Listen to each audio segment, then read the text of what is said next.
In this video, we show how you can populate the choices in a drop-down box using JavaScript.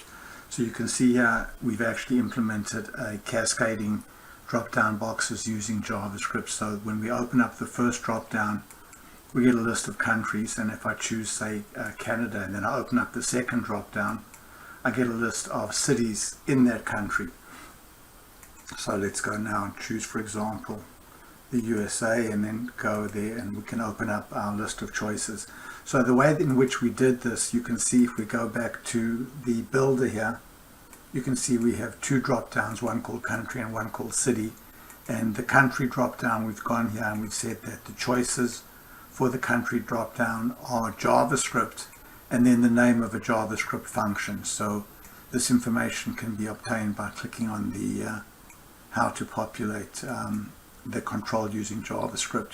So that's our first drop down, and our second drop down is populated using again another JavaScript function called city.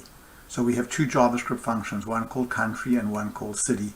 So let's go take a look now at our JavaScript functions. So the first JavaScript function is called countries, and it returns an array of countries. You can see that we've gone and we've added a blank country to the top of the array. So this is just an array of countries that we are returning, and that's used to populate the drop-down. Then to populate the city drop-down, the first thing that we do is we read the current value that had been selected in the country drop-down. So now we know what country the user has selected. And here is our raw data. So we have a data array here that has for each country, it has the corresponding city. So then you can see later on we loop through.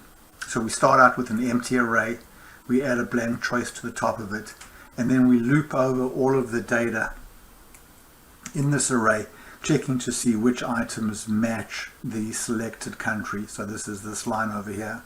So if we find a match, then we check to see whether we've already added that country to the array. If we have not added that country to the array, then we push the if we have not added the city to the array, then we push the city onto the choices array, and then we finally return the choices array. So this is how we get cascading drop-down boxes. So we go here again and choose Brazil, then open up the drop-down, and there you can see we have the cities in Brazil. So what we've shown over here is how you can populate the choices in a drop-down box using JavaScript, and how that allows you to implement cascading drop-down boxes. Thanks very much for watching.